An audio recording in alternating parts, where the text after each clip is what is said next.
جس کی اولاد نہیں ہے اس کے لیے بہت ہی اہم وظیفہ.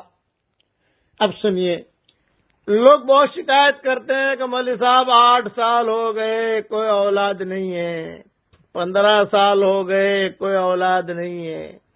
بھئی اولاد یہ بھی ایک اللہ کی نعمت ہے. اللہ جسے چاہتا ہے دیتا ہے. کسی کو لڑکے دیتا ہے، کسی کو لڑکیاں دیتا ہے، کسی کو لڑکے اور لڑکیاں دونوں دیتا ہے، کسی کو کچھ نہیں دیتا. یہ قرآن شریف میں اس کے تذکرے موجود ہیں اور میں بارہا بیان کر چکا ہوں.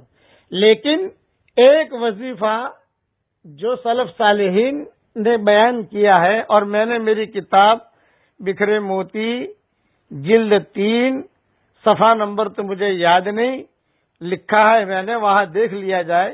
وہ وظیفہ اگر کر لیا جائے تو اللہ کی ذات سے امید ہے کہ نیک صالح اولاد ملے گی. اور کئی لوگوں کو الحمدللہ مل بھی گئی، کہ اللہ کا شکر ہے. اور اب تو معاملہ ایسا ہوا کہ باپ بیٹے کا نکاح بھی میں نے کرایا، اس کے باپ کا نکاح بھی میں نے ہی کرایا تھا، اور اس کے دادے کا نکاح بھی میں نے ہی کرایا تھا. ایسا بھی ہو گیا کہ وہ ایسا آتا ہے، لڑکا آتا ہے، میں نے کہتے تیرے باپ کا نکاح میں نے کرایا تھا، تیرے دادا کا بھی میں نے کرایا تھا، اور اب اللہ تعالیٰ نے تجھے بھیجا. انہوں نے جو ہے یہ وظیفے کیے تھے جب میں اس وقت میری عمر جتنی بھی ہوگی.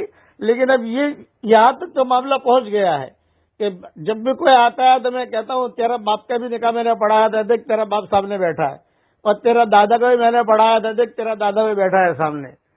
تو وہ تینوں کے تینوں ہنستے ہیں. ہاں، وہ وظیفہ کیا ہے؟ جس کی اولاد دی ہے، میاں اور بیوی دونوں ایک قلم لیں. قلم جو ہے یہ کالی، یعنی اس کا رنگ کالا ہونا چاہیے، یہ زیادہ مجرب ہے. بلو، لال، ہرا یہ زیادہ مناسب نہیں ہے.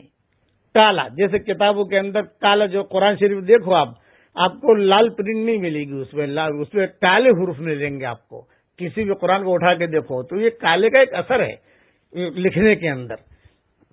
میاں بیوی دونوں کے دونوں کاغذ لیں، قلم لیں جس کی روشنائی کالی ہو، اور دونوں اللہ کے 2 نام ہیں وہ لکھیں. شرط اس میں یہ ہے کہ باوضو لکھیں. کیا نام ہے 2؟ نمبر 1 الواحد، نمبر 2 الاحد.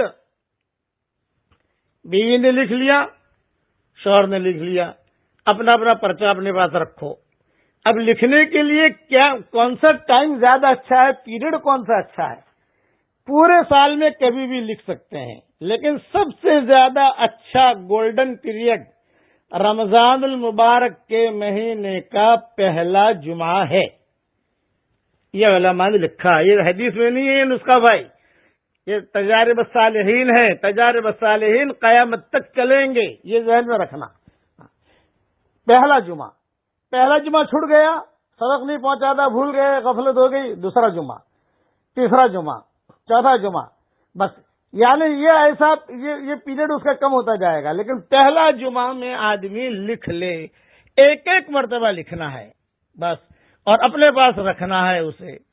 اور اگر رمضان کا مہینہ بھی گزر گیا، بعد میں سبق پہنچا آپ کے پاس، کوئی حرج کی بات نہیں ہے، آپ کسی بھی وقت لکھ لیجئے. عربی میں لکھو، زیادہ اچھا ہے. اب آپ کہو کہ مولوی صاحب منے تو عربی آوڑتی نہ تھی، وہ تو گجراتی میں لکھوں، وہ تو انگلش میں لکھوں، وہ تو ہندی میں لکھوں. تو یہ سارے چکڑے چھوڑو، آپ جو ہے اردو سیکھ لیجئے اتنی. اور اگر بہت مجبوری ہے، نہیں لکھ سکتے، تو ایک کام کیجئے، آپ کی کوئی سہیلی ہو، وہ آپ کو قلم پکڑوا کر وہ لکھوا دے. آپ کا کوئی فرینڈ ہو، وہ قلم پکڑوا کر چل میں لکھ کے دیتا ہوں، کوئی 1 گھنٹے کا کام نہیں ہے، 5 منٹ کا کام ہے. الواحد الاحد، یہ نام کی بہت فضیلت ہے جو میں نے میری کتاب بکھرے موتی جلد 3 میں لکھی ہے. پیریڈ وقت بھی بتا دیا میں نے، اور ٹائم بھی بتایا، اور 1 مرتبہ لکھنا ہے صرف، اور اپنے پاس رکھنا ہے. میں دعا کرتا ہوں کہ جن کی اولاد نہیں ہے، اللہ ان کو نیک صالح دیندار عافیت کے ساتھ ان کو اولاد عطا فرمائے. دیندار بھی ہو، عابد بھی ہو، زاہد بھی ہو، متقی بھی ہو، عالم بھی ہو، فقیہ بھی ہو، سب ہو، لیکن دیندار ہو. مولوی صاحب ہیں لیکن دیندار نہیں ہے تو گڑبڑ معاملہ ہے. ڈاکٹر صاحب ہے لیکن دیندار ہے تو معاملہ کلیئر ہے. اصل معاملہ اللہ کے یہاں جو چلتا ہے وہ دینداری کا چلتا ہے. اللہ تعالیٰ سب کو جو بھی اولاد ہے اللہ ان کو نیک صالح اولاد عطا فرمائے، اور جن کے اولاد ہے اللہ ان کو دیندار بنائے، ماں باپ کے آنکھوں کا ٹھنڈک بنائے. اللہ تعالیٰ ہم سب کا عمل کرنے کی توفیق عطا فرمائے. لیکن یہ نسخہ حدیث میں نہیں ہے، اس کا خیال رکھیو. اب جو ہے پڑھ لو میرے ساتھ. اللہم انی اسألک من فضلک ورحمتک فإنہ لا یملکها الا انت. اللہ تعالیٰ یہ دعا ہم سب کے لیے قبول فرمائے. آمین. وآخر دعوانا ان الحمد للہ رب